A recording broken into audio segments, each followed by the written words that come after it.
커브 어학원의 최지윤입니다. 오늘은 귀납법과 연역법에 대해 알아보겠습니다.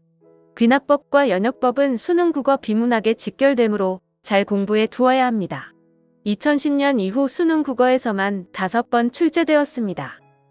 자신이 추론적 논리가 약하다고 생각하는 학생들은 연역법과 귀납법부터 박살내기 바랍니다.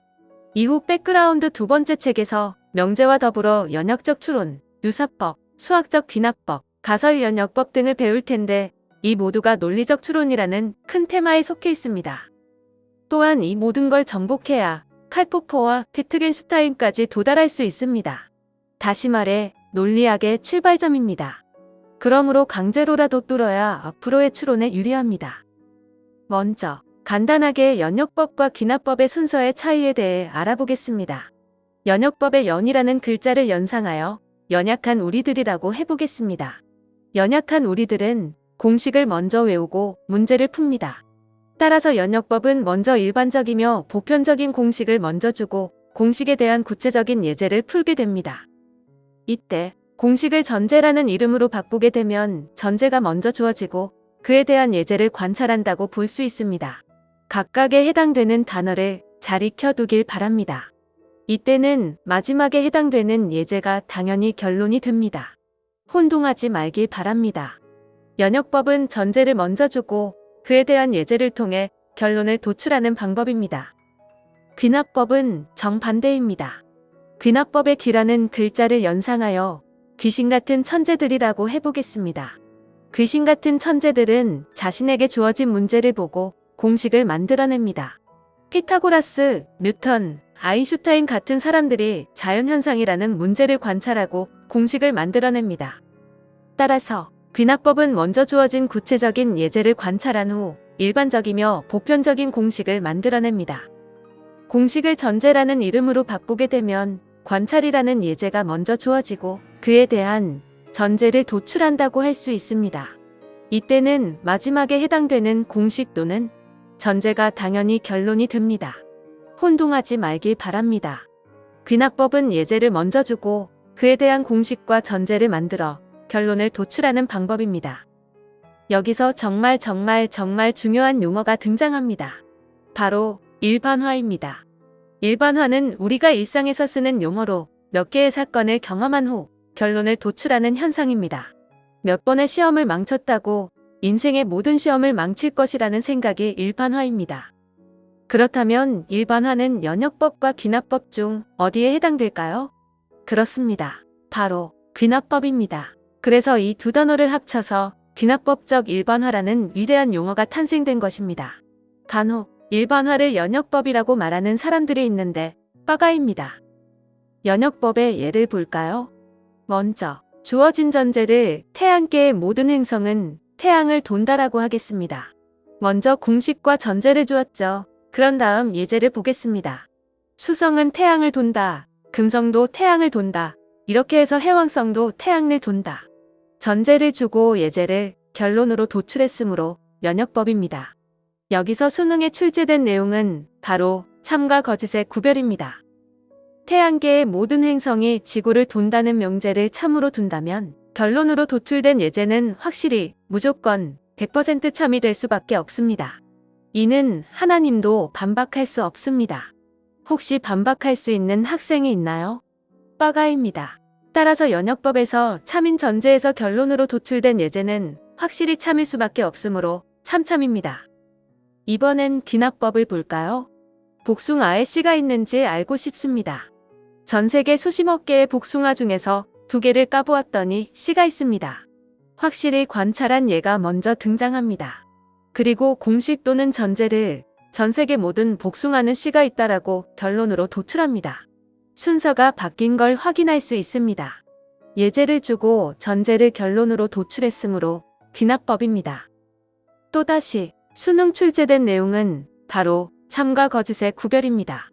2개, 3개, 심지어 1000개의 복숭아의 예를 관찰하여 참인 걸 확인한 후 결론을 도출했다 하더라도 결론으로 도출된 명제는 전 세계 모든 복숭아를 까보지 않는 한 절대 참일 수 없습니다.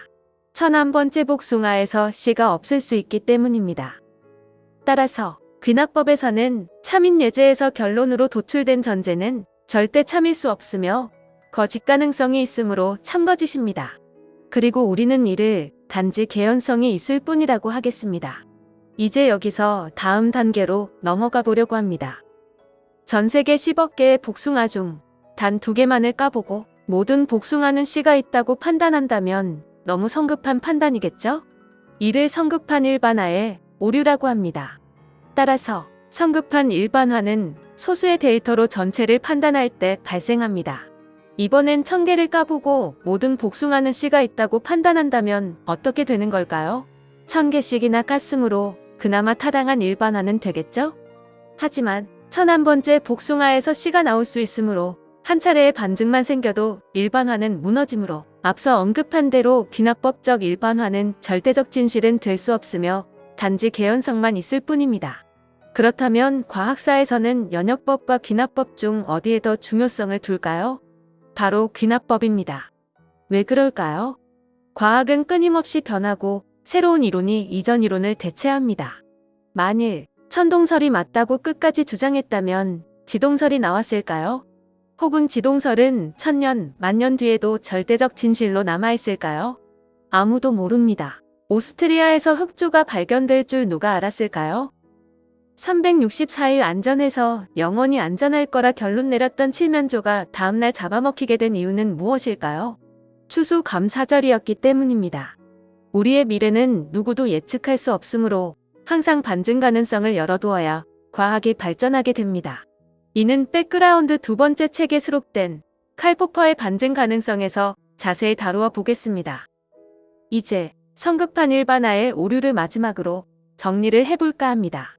일반화이므로 당연히 귀납법입니다. 예제를 통한 관찰이 먼저 이루어지고 결론인 전제가 도출됩니다. 25억 흑인 중에서 딱 3명을 관찰해보니 모두 멍청합니다. 그래서 모든 흑인은 멍청하다는 전제를 결론으로 도출합니다. 정말 성급하죠? 성급한 일반화의 오류입니다. 좀 전에 말했듯이 너무 소수의 데이터로 전체를 판단한 경우입니다. 하지만 성급한 일반화가 도출되는 데는 한 가지 이유가 더 있습니다. 10만 명의 주민들이 살고 있는 마을을 지나갑니다. 지나가던 중 딱 3명의 마을 사람을 만나게 되는데 그들이 모두 장애인입니다. 그리고 결론을 도출합니다. 이 마을의 모든 사람은 장애인이야. 소수의 데이터로 전체를 판단한 것도 잘못이지만 여기에는 또 한 가지 문제가 있습니다. 무엇일까요? 바로 우연의 일치입니다. 정말로 우연히 10만 명의 마을 사람 중 3명의 장애인이 있는데 3명을 본 그들이 바로 그 3명의 장애인이었던 겁니다. 이렇듯 성급한 일반화의 오류는 첫째, 소수의 데이터로 전체를 판단하거나 둘째, 우연의 일치로 발생하게 됩니다. 이 현상이 문화, 국가, 인종, 성별 등에 적용될 때 인종차별, 편견, 선입견, 고정관념 등으로 확대될 가능성이 아주 높습니다. 짧게 정리하였습니다. 이해가 안 되면 몇 번씩 시청 후 반드시 자신의 것으로 동화시켜야 합니다. 왜냐하면 네 인생이기 때문입니다. 수고하셨습니다.